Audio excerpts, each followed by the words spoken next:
What was your biggest quote we need to leave now moment?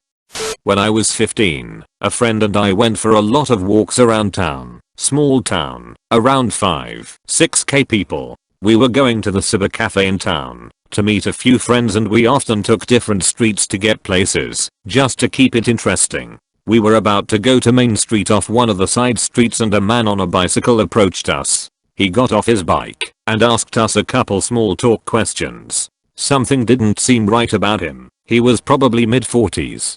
We both kept inching away, but didn't want to come off as too rude, so we answered about the weather or traffic. Then he paused, and we said we had to go, and he said, and I'll never forget it, "You look so young. I don't want to get in trouble, but I need to touch someone. I just need to touch you. You should come with me." And he started rambling. I just felt terror, couldn't even speak. I grabbed my friend's hand and turned. We sprinted the rest of the way to the cafe, and as soon as we were inside we asked to use the phone. I called my mom to pick us up, while my friend told the worker what happened and what the guy looked like. A month later I got my first cell phone. About 2 months ago I'd stayed up past my usual bedtime, and as soon as I got in bed I smelled something odd, and was hearing some inconsistent banging and clattering from downstairs. I don't live in a great neighborhood, so none of this was unusual, but I got out of bed to check anyway, and saw flames licking up the side of the building. Yelled at my wife to get out of bed, and threw on some clothes, and we hightailed it out. Our building has a shared wall with the next, and that one had an apartment on the ground floor fully engulfed by the time we made it outside. Ended up condemning the whole building. I was the first one to call 911. Have been jerking myself awake in the night pretty consistently since then. I was waiting for an Uber on the outskirts of Atlanta with a couple friends around 10 p.m. We were just shooting the shit after leaving a nearby restaurant and talking about what bar to go to. A disheveled older man walked up a few feet behind one of my friends and struck a weird pose for 2 to 3 minutes while looking in our direction, and there was no one else around. Then he walked off without saying a word.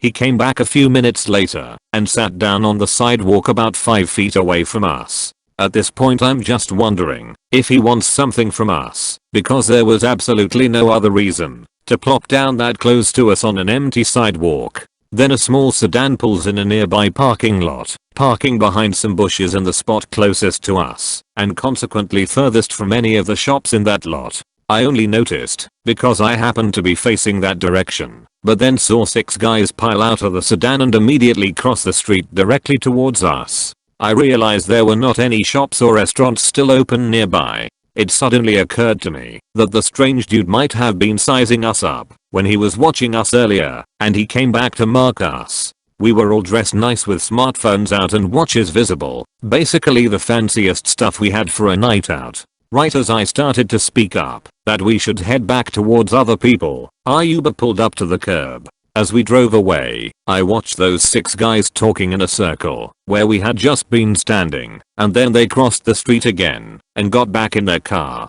I'll never have a definitive answer, but I'm pretty sure we were 10 seconds away from some unfortunate shenanigans. I was in college when I had my first solo apartment. This guy across the hall would come over or invite me over, and we'd hang out a few times. However, I would not call him a friend.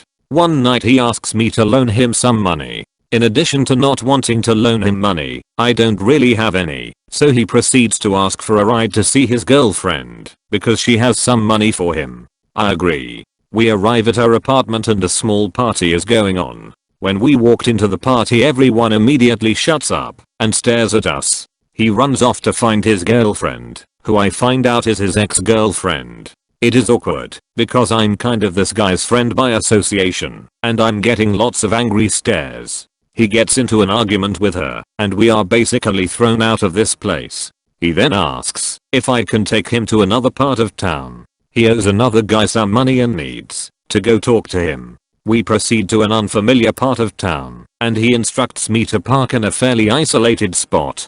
He explains that he doesn't want the other guy to see my car because he might take it. He owes this guy money for gambling or drugs or something else bad, and he is way behind on his payments. I left him and spent the rest of my time in that apartment avoiding him.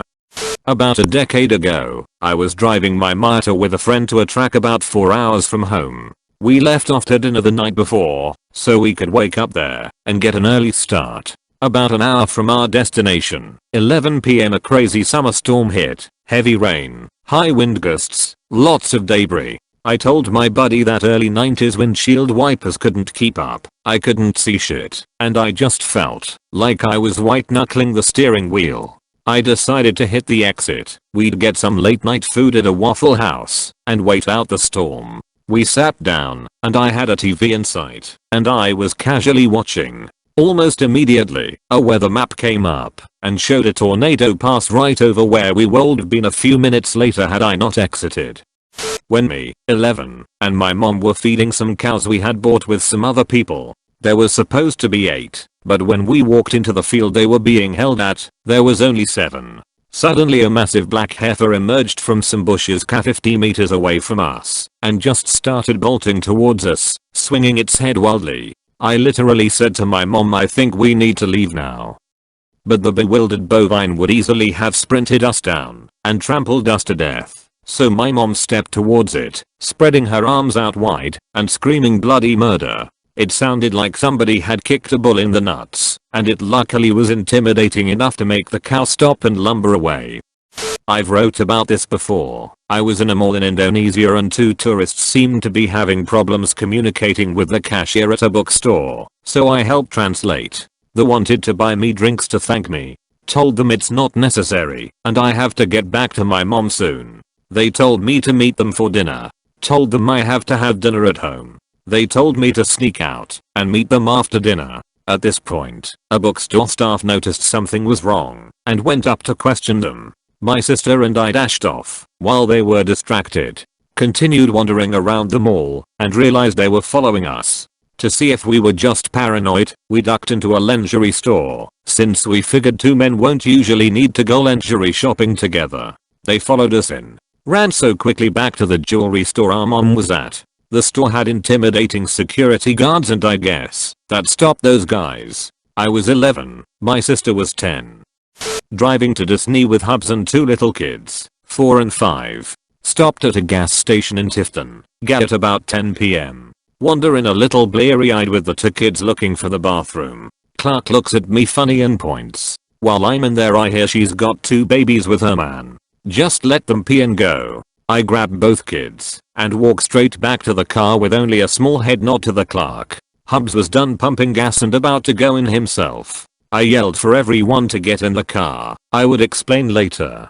As soon as we pulled out I called 911. The operator told me they were already en route and to vacate the scene. Took my info and wished us a fun trip.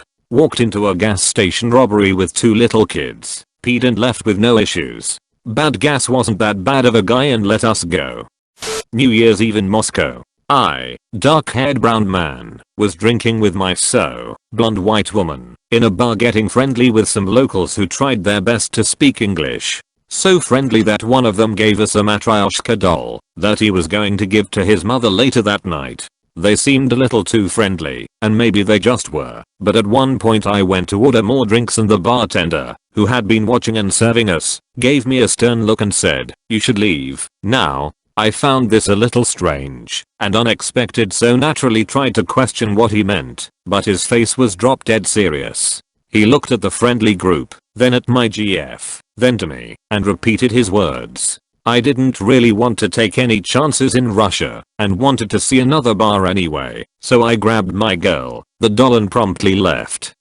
At a party, when I was about 19, I was on the top floor with my friend and he mentioned to me that he and the guy in the corner had been in a pretty nasty fight about a year ago. That guy's giving us some eyes and staring us down. My friend said not to worry, but I did not like the vibe this guy was giving. I saw the guy talk to his friend and send him out of the room. I told my buddy, "Nope, we are leaving now." Much to his protest, as there was a girl he liked at this party. I practically ran down the stairs, grabbed our other friend by the hood of his sweatshirt, and ran to the car. As we are backing out of this long country driveway, I see the guy, his buddy, and 4 or 5 more of them run out of the house with baseball bats and they chased us down the driveway. So damn glad we got out of there when we did. Late afternoon in the summer. I'm waiting in the bus station near my house. Most businesses are closed. Not a lot of cars in the street. Guy passes in front of me. He passes again 2 minutes later watching me suspiciously. Alarms start to go in my head screaming to me that I need to leave and get the fuck off here. But I ignore it since the bus will come in 10 minutes. Third time he passes he charges to me, pushing me to the wall with his cock out. I freeze for some seconds then start punching and kicking him. I manage to get away and the rest is history. Yeah, trust your guts, guys.